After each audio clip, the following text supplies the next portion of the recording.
BRS BJP ఒకే రకమైన ఆలోచన విధానంతో గత 10 సంవత్సరాలు ప్రభుత్వాలను కలిసి నడుపుకున్నారు. వాళ్ళిద్దరు కలిసి చర్చించుకున్నారు.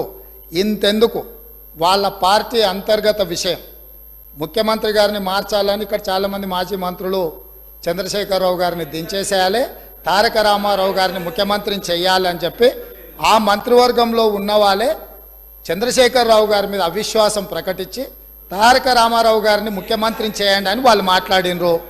వాళ్ళందరూ ఒత్తిడి తట్టుకోలేక చంద్రశేఖరరావు గారు వెళ్ళి నరేంద్ర మోడీ ప్రధానమంత్రిని కలిసి నేను అక్కడి నుంచి మా వాళ్ళు తప్పుకోమంటుండ్రు, తప్పుకుంటా తారక రామారావు గారిని తెలంగాణ రాష్ట్రానికి ముఖ్యమంత్రిని చేస్తా, మీరు నాకు అనుమతి ఇవ్వమని అడిగినరని, నేను వారసత్వ రాజకీయాలు లేకపోతే రాచరికాలను నేను సమర్థించను, నేను వ్యతిరేకిస్తున్నా, అది ఎలా సాధ్యమో అని నేను చంద్రశేఖరరావును నిలదీసినని భారత ప్రధానమంత్రి తెలంగాణ రాష్ట్రానికి వచ్చినప్పుడు స్పష్టంగా ప్రకటన చేసిండు.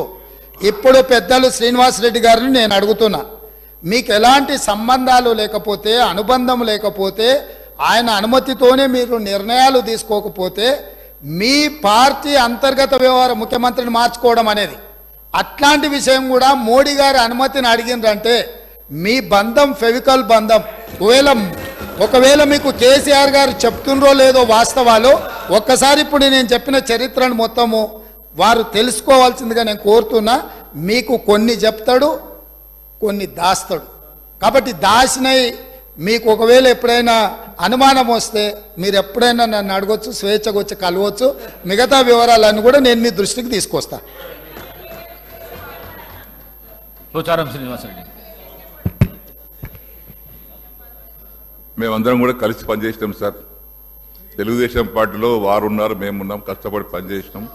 వారు ఈరోజు ఒక నిమిషం వినండి, ఇదే ఓపిక ఉండాలండి. శాసనసభలో మాట్లాడే ఓపిక కాదు, ఇనే ఓపిక కూడా ఉండాలి. వారు చెప్పారు. ఒక్క నిమిషం బ్రదర్ వినండి. వారు అవకాశం ఇస్తే మాట్లాడండి, ప్లీజ్ కోఆపరేట్.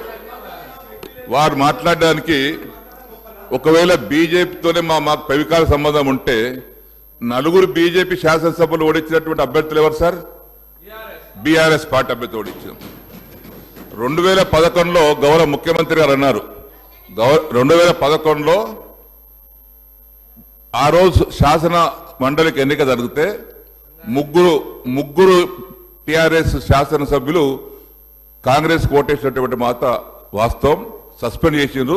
కిరణ్ కుమార్ రెడ్డి కాదు, ఎమ్మెల్సీగా కాంగ్రెస్ పార్టీ రంగారెడ్డి పోటీ చేసిండు, టిఆర్ఎస్ తరఫున మహమూద్ అలీ గారు పోటీ చేసిండ్రు. నేను అప్పుడే మన ఇద్దరం తెలుగుదేశం పార్టీలో ఉన్నాం. దాని తర్వాత నేను బీఆర్ఎస్ పార్టీకి వచ్చిన. టీఆర్ఎస్ పార్టీకి వచ్చిన తర్వాత నాకు కూడా బలవంతం చేసిండ్రు, మీరు కూడా రంగారెడ్డి కోటేయమని. నేను బీఆర్ఎస్ పార్టీకి మొన్నే వచ్చిన మాట ఇచ్చిన. నేను టీఆర్ఎస్ పార్టీ అభ్యర్థిగా ఓటేసి తప్పితే ఇంకో దానికి వేయనంటే మీరు చెప్పినటువంటి 3 పేర్లు నేను రిపీట్ చేయదలుచుకోలేదు. ఆ 3 పేర్లు లాలూచి పడి బీఆర్ఎస్ పార్టీకి అభ్యర్థికి వ్యతిరేకంగా రంగారెడ్డి కోటేసి రంగారెడ్డి గెలిపించుకున్నారు కాంగ్రెస్ పార్టీ.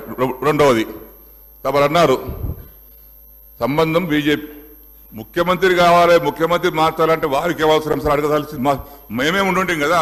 నువ్వు 100 మంది అనుకుంటే మేము ముఖ్యమంత్రి ఎవరు చేయాలని చేసుకుంటాం, కానీ ఇంకెవరు అనుమతి మాకు అవసరం లేదు సార్. అది తమరికి రిపోర్ట్ తెలియదు, కానీ మీరు అన్నట్టుగా మాకెవరు అనుమతి అక్కర్లేదు సార్. మా శాసనసభ్యులే ఉన్నారు, మా నాయకుని మార్చుకోవాల్సిన అవసరం రాదు కూడా. ఒకవేళ అటువంటి పరిస్థితి మాకు ఎవరిని అడగాల సార్? మేమే 100 మంది ఉన్నాం కదా ఇక్కడ పోయిన ప్రభుత్వంలో. దయచేసి బీజేపీతో మాకు ఎలాంటి సంబంధం లేదు. మాకున్నది ఫ్రెండ్లీ పార్టీ ఎంఐఎం పార్టీ. దయచేసి దాని పట్ల మరొకసారి తమరికి నేను విజ్ఞప్తి చేస్తా ఉన్నాను.